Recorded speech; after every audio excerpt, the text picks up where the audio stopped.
that all of you could join us tonight, and I'd like to introduce Janice Springer, who is going to be presenting this Cot and CMIST tonight, which is very important to us as we move forward in thinking about shelters. I'd like to give you a little background on Janice. She is Dr. Springer, and she's a disaster consultant with a background that includes research in disaster shelter. Her doctoral study has been public health nursing, meeting access and functional needs in congregate care, shelters, and disaster. That would be a hard subject to pick, but she did it. She's also the author of, or co-author of the curriculum that was released in 2012 to schools of nursing to prepare student nurses to supplement staffing in shelter. Her research on disaster shelters and at-risk populations has been presented at national and international conference. She is an instructor for disaster shelter nursing at several schools of nursing. So I will turn it over to Janice now. Thank you, Nancy, and thank you for this invitation. This all started because of a combined divisional training we did a couple months ago where we had the North Central Division and the SWaRM Division together, and Nancy couldn't be there. And so I got to talking to the DPMs from the SWaRM Division and found that there was a big need for this. And as we have prepared to do this talk over the last couple of months, Nancy has had the opportunity to reach out across divisions. So as I understand it, we have persons from several divisions here, not just the SWaRM Division, and I welcome you all. Those of you who are with the Pacific or the Southwest or Southeast or other divisions where you would like to have this training brought specifically to your divisions, to your DPMs and DPSs, and your disaster health and mental health and mass care folks, please don't hesitate to contact me afterwards or by email, and I can bring this training to your division by webinar, or I can bring it live. So what we're going to do tonight is we're going to talk about how does the package of the questions that we ask at registration fold into the Cot and the CMIST pieces in order that we can identify the access and functional needs of clients in disaster shelters. So some of you who may have been around longer than 5 years might remember that we used to have a form that we considered our intake form. And back in those years, and when we had that form that was developed after Katrina, we were trying to test it in the field, but it wasn't working. I started a serious test in Fargo in 2009, and up through Sandy in 2012, we have realized we had to have a different process for intake. We had to have content that was better at identifying client support needs in a timely manner.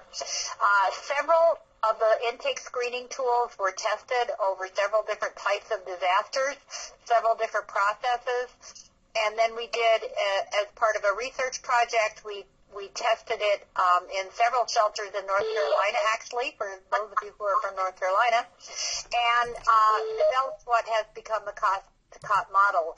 It was actually shared at a national level with several subject matter experts, and there were consultants on the project from Health and Human Services under the offices of ASPR and from the FEMA Office of Disability Integration and Coordination, as well as Red Cross staff and volunteers. So it's a very well-vetted process.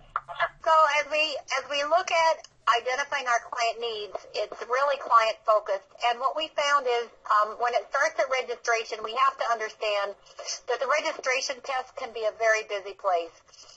It can be noisy. Privacy is limited. We found a interestingly high percent of false negatives from clients who didn't know what they needed when they were coming in through registration. They didn't really, a lot of times in the test in Fargo, they didn't even know what you were talking about. And those personal needs that we had on our mind were not the things that they were concerned with. They were concerned about have they lost their home or their job or where are all the children or do they have a pet they're concerned about. And they weren't really thinking about personal health or access or functional needs. And we learned in the study that we need to provide multiple opportunities for clients to identify and share their support needs over time. So we can't do it all at registration. But at registration, we are going to start with a sheet that has 2 observations and 2 questions. So when you have staff say you're with Mass Care and you're training your registration staff. As part of that training, you're going to want to encourage them that they're watching people all the time. So let's take advantage of what they're doing while they're just observing people coming in. And so in those observations, what they're going to notice is if there's a client or a family member who appears to be in need of immediate medical attention, appears too overwhelmed or agitated to complete the registration, or is actively threatening themselves or others, you are not going to get through registration. So we created a model that gives you the strategies for what to do with that information. The second observation that we got encouragement to add from the Office of Disability Integration was to don't ask obtuse questions that are general, like might you be needing something while you're here. If someone has a service animal, uses a walker or a wheelchair, or demonstrates any other circumstance where it appears they might need help, then ask them if they're going to need help. I see that you have a walker. Maybe we'll see if the dorm folks can help you when it's time to go to the cafeteria for meals. Lean forward is the idea. Don't pretend that somebody doesn't have the situation that they have. So what do you do with this information? And I will tell you that they sent the forms out ahead of time, so you should have had the opportunity to download this form. And if you want to follow along, you'll see that if someone is upset or medically ill, then you stop the registration. If the situation is critical and there's no support available, then you just call 911 if they're available, or contact health or mental health worker on site, or if none of those resources are available and it's not an emergency, then you need to work with the shelter manager. But if it's no, if they're fine, then you just continue the registration process. And so basically what it's taken me is 2 or 3 minutes to explain to you what you're going to notice in about 1/10 of a second at the registration desk. But we wanted to fill this up with some resources for the registration workers who sometimes also are event-based volunteers. So what do you do with the second observation? That is, someone may need some help.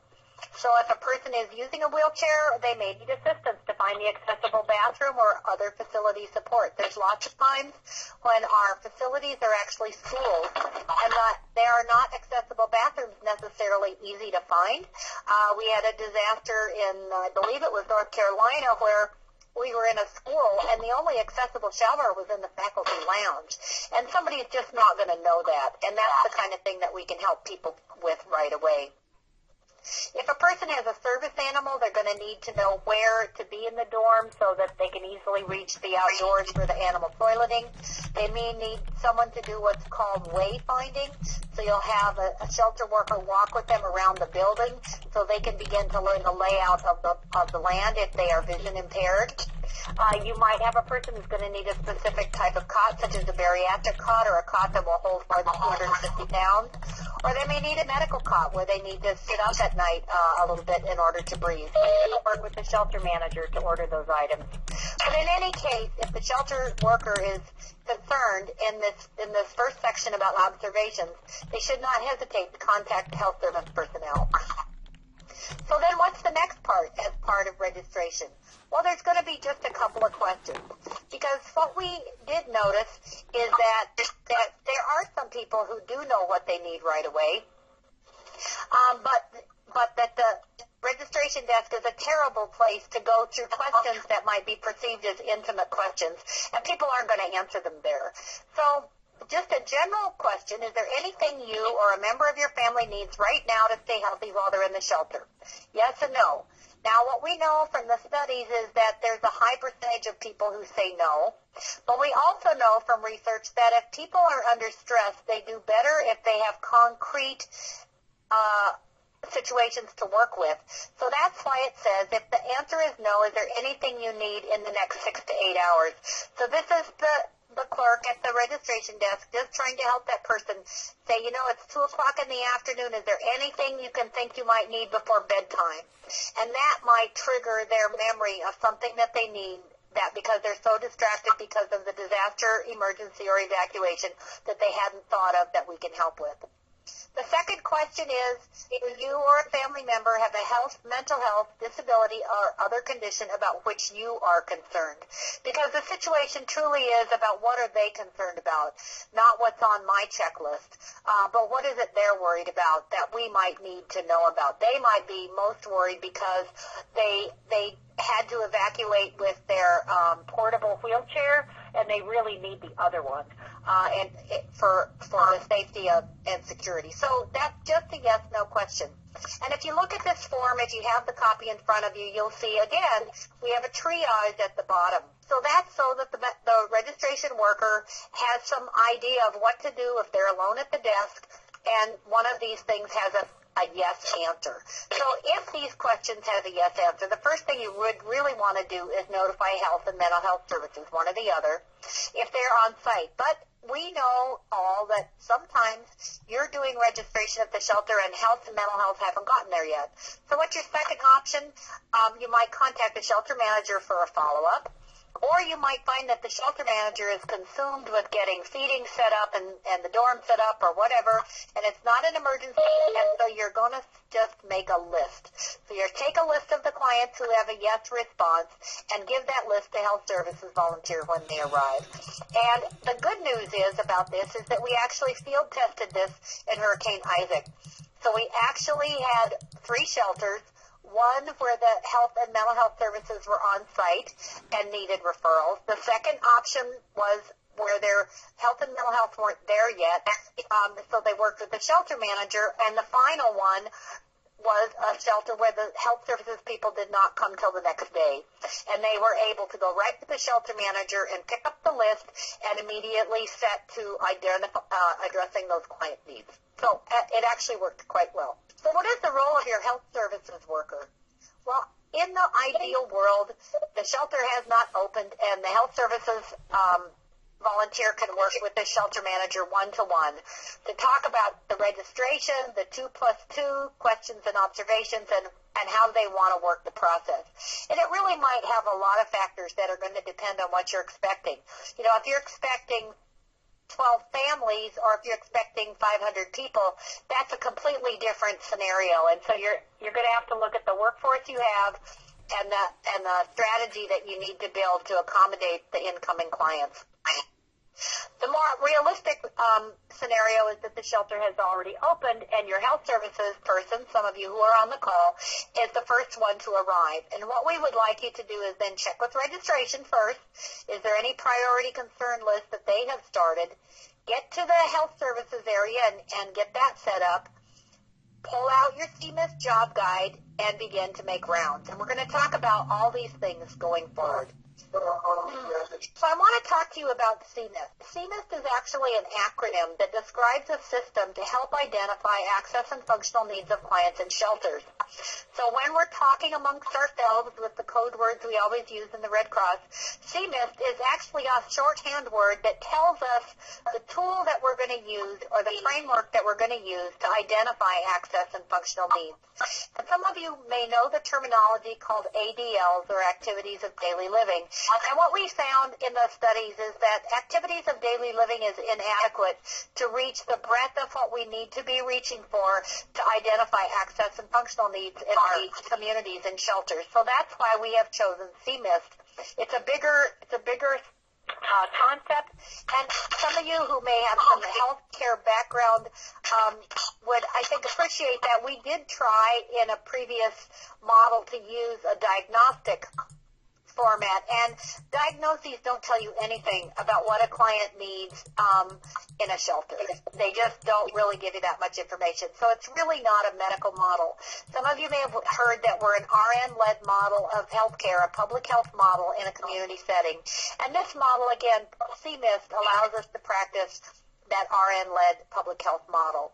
So the letters stand for C for communication, M for maintaining health, I is independence, S is services-supported self-determination, and T is transportation.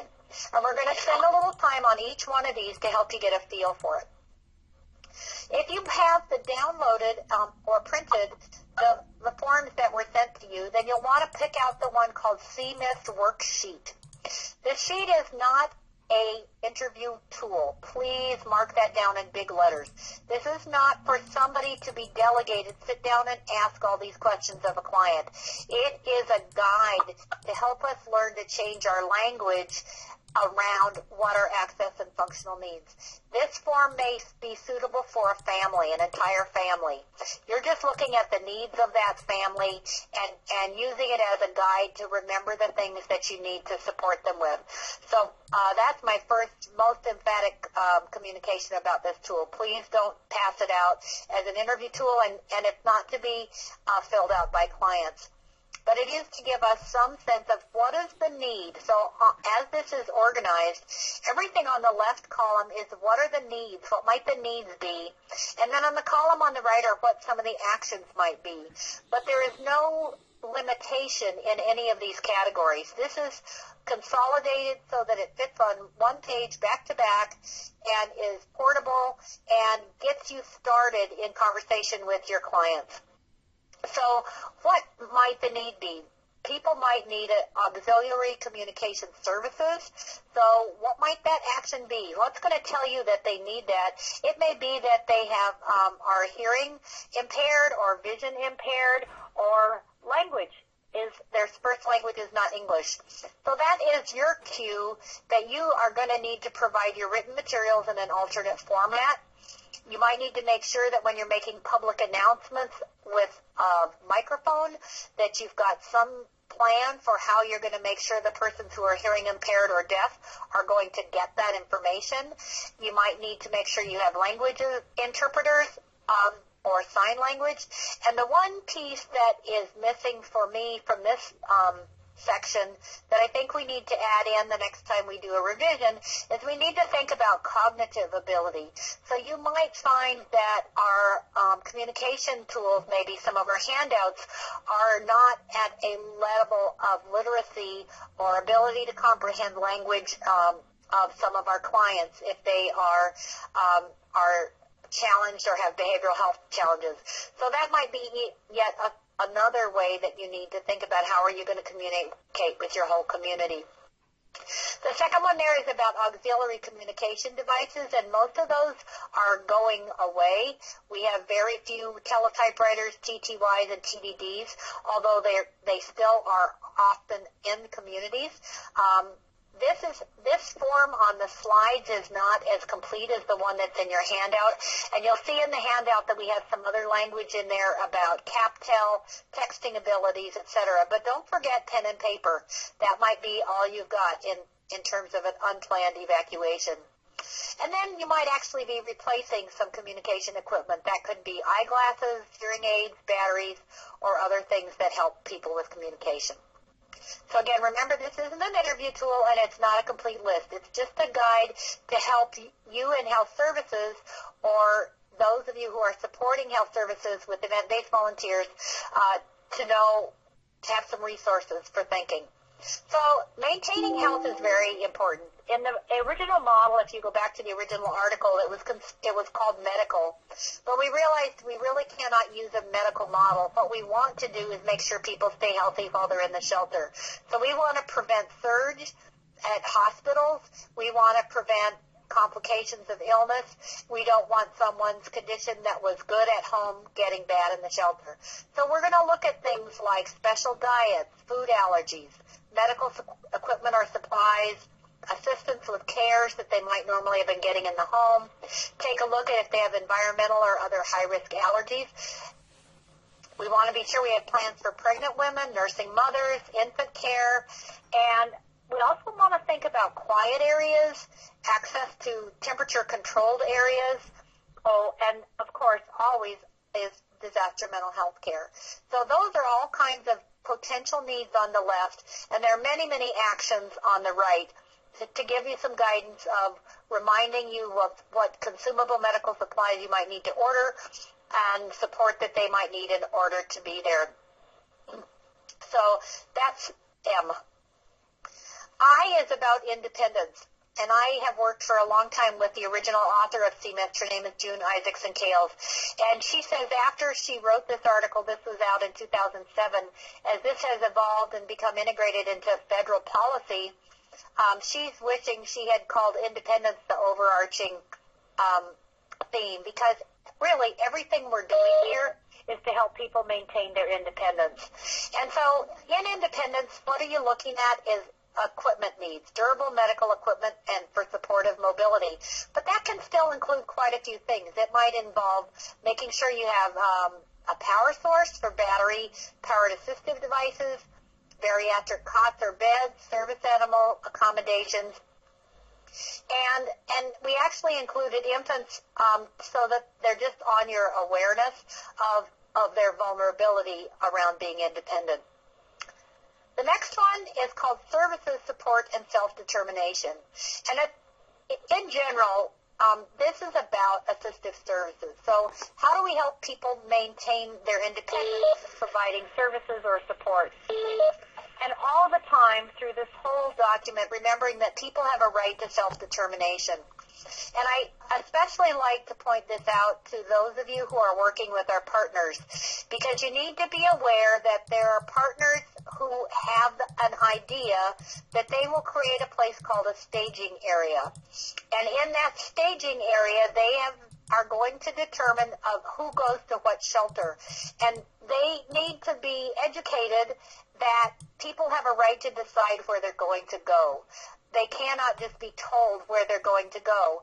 And they cannot be segregated by being disabled or appearing to have access and functional needs.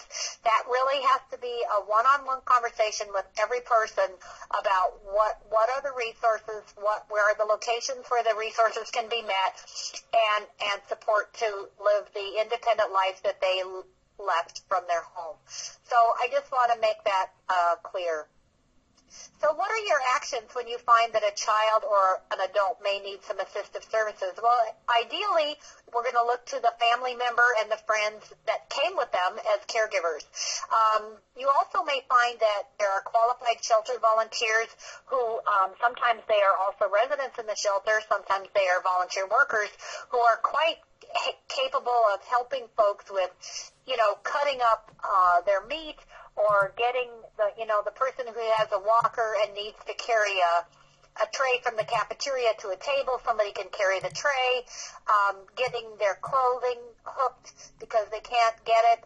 We had a client during one of the studies who he was missing his thumbs from an accident. He couldn't open the cartons of milk. He did not need to be sent to a special shelter. He needs somebody to help him with the milk carton. So some of these things are very basic care of individuals and support. Some of them are going to be a little more complicated, and you may find that you're going to need to contact their local nursing agency if they've been getting some home cares, or other groups in the community to help provide personal assistance services. One of the things we recommend in this particular area is if you've been doing some education of your nursing students, then you should have a whole pool of nursing students who've taken the disaster help and sheltering course who could become your event-based volunteers to help support access and functional needs in the shelter. And nursing students are a perfect match. A few months ago, we trained over 400 medical students in Iowa who took the course on disaster health and sheltering, and they would be our assistive personnel in a big event in Iowa. So there's lots of folks in the community that can help you, and some of you may be aware that there's actually a course coming inside Red Cross called the Caregiving course where we'll be able to train our own volunteers as caregivers. So there's lots of great stuff, both already available and on the horizon, for making sure that we can support our clients' assistive needs. And finally, the T in CMIST is transportation. So we need to be thinking collectively about how do we make sure people get the services they need. And I see the work on the CMIST as being a collaboration with health, mental health, mass care, shelter workers, and the shelter manager, because there's going to need to be coordination of making sure we have accessible shelter vehicles, that there's drivers, that there's transit services, and that there's the ability for clients to go both to medical care or treatment such as dialysis, but even for other non-medical things, for picking up prescriptions, for checking their mail, for going shopping. There's often a lot going on in the transportation department with the shelter, and we want to be sure that both health services is aware that the shelter manager is working on multiple transportation options, and that the shelter management is also aware that there may be health needs that need transportation support. Finally, at the bottom of page 2 is this great section called follow-through. And this was a long-standing problem that we had in the original shelter intake form with FEMA and the Office of Disability Integration, is we never had a loop. We never had a way to close the loop. So even if we identified a need, we didn't have any way to close it. And so this follow-through section is really well organized to help us realize, okay, we didn't have any needs identified, or we contacted the shelter manager, or we made a referral to mental health, or we made a referral to, say, a medical supply agency. So, for example, if I have a person who has arrived with their oxygen tank, and I know that little tank, it's a portable tank, it's going to need to be refilled in a couple of days, I need to make a call to make sure that agency can come make that refill. And that's the kind of stuff that goes back here. We have a place for follow-up, for resolution, and we have a place for the health services person to sign it. For those of you who are not in health services, the reason we kept this process under the umbrella of health services is because we have in health services a professional habit of documenting. We document everything. We know that we need to write stuff down and we need to follow up on it. And that's part of our profession as well as our volunteer work. And it felt like that would be the safest place to keep a documentation-oriented tool is in health services for management, even though it is in collaboration with the shelter manager. So that's the CMIST guide. And again, it is not an interview tool. But what we knew is that we needed to have a strategy for when to do this, because we know that we have a high percentage of false negatives when people register. They say they're fine, they don't have any needs. So we knew that clients needed a more systematic plan to have privacy and a discussion with someone who could figure out, is there anything else that we might be missing? They're not going to tell you that they need depends at the registration desk, but maybe a few hours later when they are sitting with a disaster health volunteer, that person in privacy can talk with them about kind of what are they going to need while they're here. So if you look at the Cot to Cot form, you can see the visual of the Cot to Cot. So the top of that page is all the stuff we've been talking about. There's been a disaster. There's been 2 questions, 2 observations. We've made some referrals at the registration desk for urgent needs or referrals internally to health or mental health. But then we're going to get to the bottom of that page where we start really going around the room. And the ideal time frame in a shelter to start this is in the first 6 to 8 hours, but I know any of you on the phone who've been in a shelter that's very chaotic, those first 6 to 8 hours just fly by. And it may take a full 24 hours to really have a sense of who all is in the shelter and what their care or support needs might be.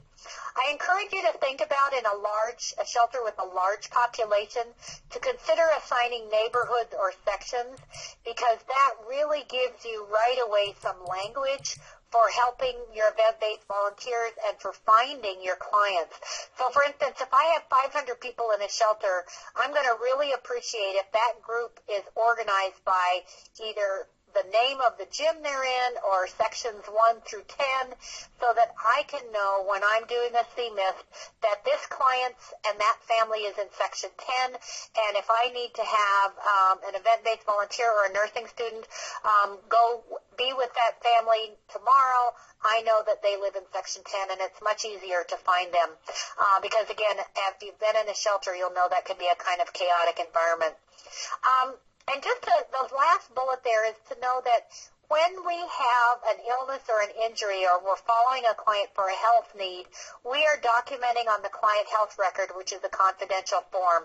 But when we just find out we need a Polish interpreter, I'm going to put that on the CMIST form. I will keep that form in health services. It's still protected, but I don't need to fill out a client health record. I just need to note on the CMIST form that I told the shelter manager to order a Polish translator and what day I did it. So, again, we're going to keep the CMIST forms in health services, but I don't need a client health record for every functional need that I address. So here's a review of the top, the picture, just showing you that there's been a displaced population at the top. They all end up in your shelter. You're doing a population assessment for urgent needs on arrival, maybe making some referrals to EMS or health services on site, or I'm using my little arrow to show you where I am for supplies or care attendants or non-urgent needs that you might review later. And you're trying to do this as you have high influx. And then as you get down here to the bottom, you're looking at, we're going to go up to CMIST as our guide. And here we are at the bottom. So ideally within the first 24 hours, we're using relationship nursing as our best practice guide. That's actually a practice model in the nursing profession. And then what are we doing? We are looking at daily activities of daily living and support for bathing and eating and moving about the shelter. But we also may look at durable medical equipment and supplies, personal assistance services, psychological first aid, and referrals to mental health. And then we also are going to actually have a health desk in the shelter. So there will be a place in that shelter where clients can, quote-unquote, find health services for individuals who may have acute care needs, medication refills, other referral needs, or support for chronic care. So we are doing all of these things. It provides multiple places for clients to get help. But I want you to know just briefly before we open it up for questions that we also are very much involved in data gathering, and that is a critical relationship that we have for our clients, on behalf of our clients, but also with our local public health departments. And in fact, in larger jobs, these morbidity surveillance firms end up with our partner at the CDC. So ideally, the aggregate morbidity tally should be done every 24 hours by health services, and it has 3 goals. The first is that it's a systematic way for early identification of acute illness patterns. So I just saw on the news last night that another cruise ship had Norwalk virus. So if we have, an increasing number of people every day who are having vomiting and diarrhea and a fever, we really need to catch that quickly so that we can work with our public health partners and make a plan for keeping other people in the shelter well. Number 2 is it takes us, we work with this form with our partner with the Centers for Disease Control. They helped us design it, and this gives us a more long-term look by types of disaster at patterns and trends of illness and injuries that, as we build our database over years, they might become common to disaster shelter clients by types of disaster or by perhaps geographic areas, so that we'll actually have enough data to know that if we're going to open a shelter, say, in Puerto Rico, since I know we have a listener from Puerto Rico, we're going to know right away from what we've seen in the past and disasters there what kind of things we need to be anticipating for that client population. And finally, it's also a way of capturing in a surveillance tool the access and functional needs that may be changing on a daily basis. So you had this form also sent to you, and if you downloaded it, I'm only going to show you the top part of the form, but it just gives you a way to see that we're looking at, I'm going to use the arrow, it's going to show us the demographics. So we might be looking at demographics for the health-related visits, but at the end of the night, we might want to get together with our shelter manager and say, we saw 30 males and 29 females in our health services today. How many males and females do we have in the shelter? Because it might give us a clue of what percentage of our population is actually presenting to health services on any given day. So this may end up becoming a communication with our shelter partners. Down here on the bottom, you'll see this is where we have illnesses and injuries, where we're keeping track of what we see in the day. We have a section on behavior, so we're working with our mental health partners. And up here in the right-hand corner is where we're taking a look at our CMIST. So that's a tool used by Disaster Health Services, and there's instructions on the back of it, and there is training available to disaster health workers on how to use this form. So I would love to say that this has been posted on the National Mass Care Strategy website. My buddy at ESF6 desk has been promising for months, but about a half an hour before this presentation I checked again and it's not there yet. So I will lean on them to get these forms posted at that site. I encourage you to become familiar with the FEMA Office of Disability Integration and Coordination FNSS Toolkit as a reference book. There's also some interesting things in Texas, Hello Texas, on your FNSS toolkit. There's some good things there as well. So you can use this to train others. In one of your handouts was a process guide that has a VoiceThread link as an audio presentation, which is exactly the same set of slides. We have not had the opportunity yet to make this a formal training available through our training system, but that is on the to-do list. But you want to be sure you include the documents that you were given as part of this presentation. And with that, I want to give you guys some time for Q&A, and I'm just going to leave this slide up so that you can find us. Actually, I'm not. I'm going to go to the next slide, which I believe is Nancy. This is for myself or Mary Casey Lockyer, for those of you who are not in the SWaRM division. If you want to take down our email address or our phone number, we're easy to find in the system.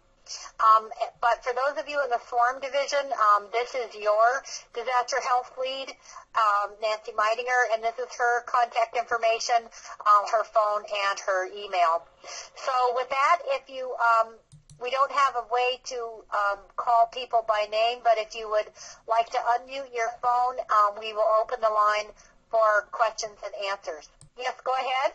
Caller 28. I was just going to ask, are these forms going to be taught to anybody in mass care as in sheltering especially?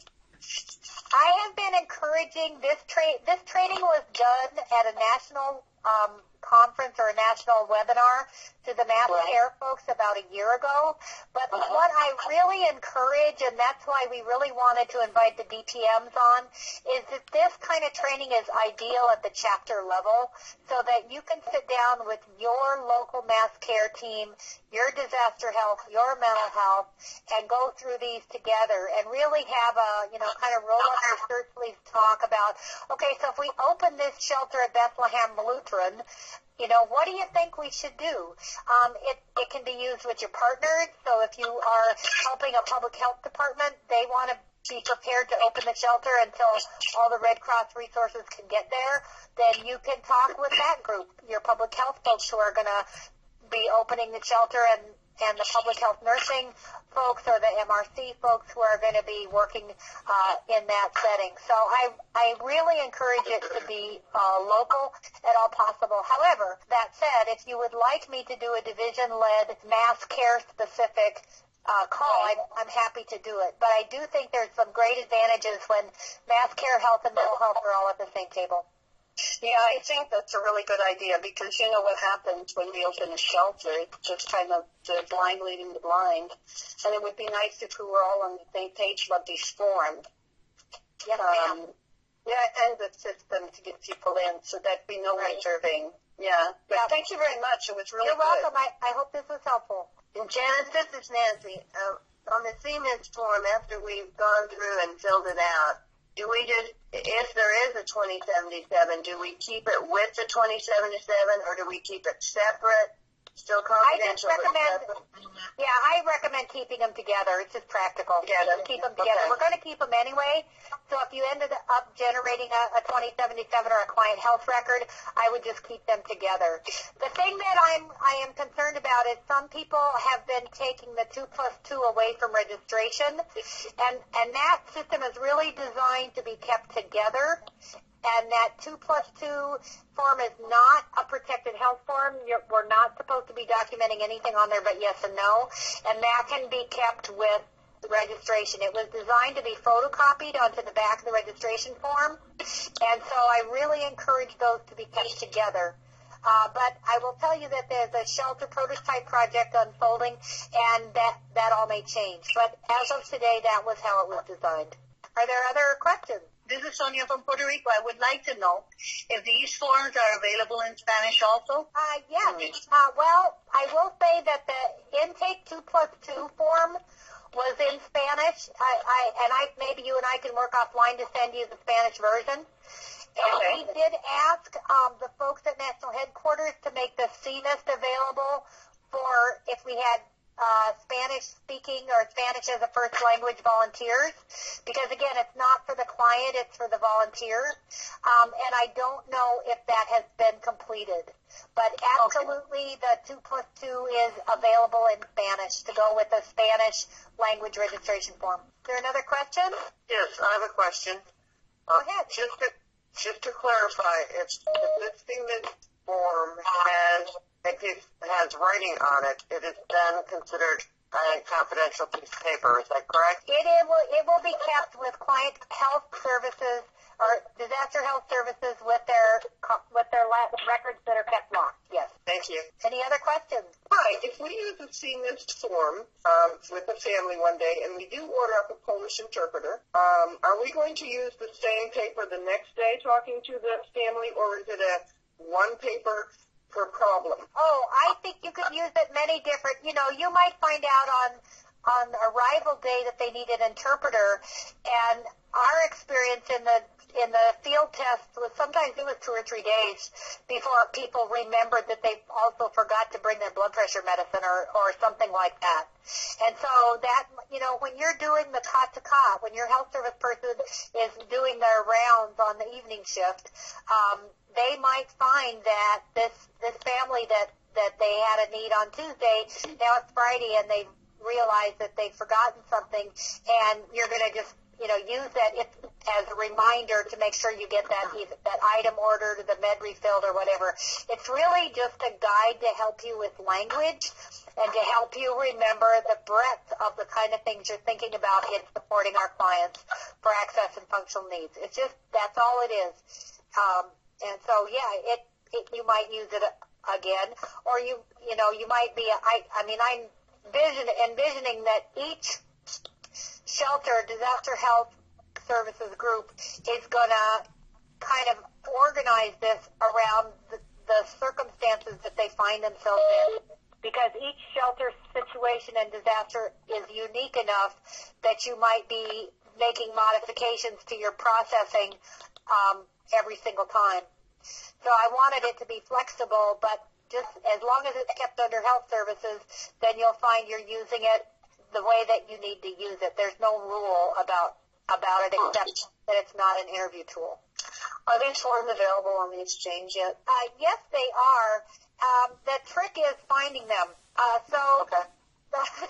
The registration intake, which I would have filed under registration under shelter registration, is actually filed under health service. So the CMIST, the Cot to Cot, and the shelter registration forms are under health, and the CMIST and the Cot to Cot is discussed in the health services handbook also. And the aggregate morbidity form is also on the exchange under health services forms. I have asked about putting the shelter intake with shelter registration because that's where it's going to go. And I talked to the lead at National Headquarters last week, Uma, and she said because they're in the prototype design process, they don't want to start moving stuff around again. So she's just going to leave it until they decide what the shelter model will be. Are there any other questions? Janice, this is LB. We have one question in the chat panel from Kathleen. She's asking, will the CMIST become a standard form within the Health Services Toolkit? That's a good question. We have put a version out there that you can download that's a PDF. But I will tell you that when we've worked with our partners, Mary Casey Lockyer and I have worked with our partners, we've offered them a Word version so that it can be adopted for there may be some things you want in there because of your geography or your population. Like I had mentioned earlier, I think we need to have something in there about cognitive ability, so that we're thinking about that and making a plan for support for someone with, traumatic brain injury, who might need some different, it might show up, something like that, under services and adult personal care services, but it might not. So, I feel like it's still something that is something of a work in progress. And again, if you'll notice, it's called a worksheet. It's not a quote-unquote form with a number that's required. It's a way of using language. Just like we in healthcare had the language of what's called activities of daily living, ADL. In shorthand, we talk about that all the time in healthcare. And my idea is because of the change of making sure that we are being tending to the Americans with Disabilities Act and preparing to serve access and functional needs of our whole community in disaster, that someday something like CMIST is actually going to be common knowledge and common language. But right now we are not there yet, and we need something to help us get there. So that's what this is. So what I'm saying, this Cot to Cot, is that simply an assessment tool with no documentation involved? Right. Cot to Cot is actually a model, so it's a strategy, so that you can have language to talk amongst yourselves. If you worked in acute care, you would have morning rounds, or we're going to make rounds, or at shift change, we're going to make rounds. So that's common language in the acute care hospital world. And I was really looking for something that spoke to the life we live in sheltering, and that's where Cot to Cot came from. And I'll tell you, we were testing it during Hurricane Sandy, and it was still not formalized. It was just in the test phase, and we were using it at a shelter in Nassau County. And one day I came to the shelter, and the FEMA guy showed up and said, well, we're here to do our Cot to Cot. And it was just amazing how instantly everybody knew what that meant. And even though it hadn't been, formally adopted, somebody who overheard us talking about it immediately adopted it for their own game plan for working in the shelter. So I think it is just a way to be kind of like a metaphor for us to talk about, say, the evening shift. That's when a lot of clients come back to the shelter if they've been gone all day and trying to build their life back together. And so I can imagine the health service staff kind of having a little huddle and saying, well, why don't we just go out and do our Cot to Cot as a way of having language to say, let's get out there and walk around and see how everybody's doing. It's just shorthand. But it's based in theory and it's based in research. So it's an evidence-based practice. Any other questions for Janice? I can't imagine this many nurses being so quiet. Well, I do want you to know, and maybe I'll just back up, so you've got Nancy's contact information. I'm just going to back the slide up at the line. Please don't hesitate to contact me for help or for a live webinar for your small group. I don't mind doing them. I think it's important that we have an understanding of how we're going to provide services for our clients in shelters, and that we understand that it takes a village. It takes mass care, health, and mental health working together to support that client, and that when we're all on the same page, we're really going to do a good job. No more questions, Janice. I really do appreciate you taking your time to do this, and it's been very informative. I downloaded the forms today, and I actually had them in front of me, so I found that more reassuring, and I really learned a lot again today. So thank you so much. Okay. One last thing I'll throw out to you, Nancy, and to any folks who are still on the line. I would still like to do research on this process. And so if you have a disaster and you open a shelter of what you might call a significant size, I would really like you to be looking at this CMIST and seeing what your patterns are, and I can help you with that data analysis. And let's see what's happening, because we tested it in Hurricane Sandy and found that 75% of our needs were for maintaining health. And so I would be more than happy if you would like to work together to do another study of the CMIST. We'd be glad to do that. What do you consider significant size shelter? Well, I'll let you guys decide. We tried it in Napa Valley, California, a few weeks ago when they had their earthquake, and it really, we tried to get some data, but we didn't get very much. So, I'm thinking it's going to have to be, I think, in the 100 plus, 200 plus range. Okay. Really get a sense. All right. Well, we'll be glad to help you with that and get that research and help you refine the process. Although I'm very impressed with it, how it works, and I've seen it work and know that it's good. So, thank you very much for your presentation and your time.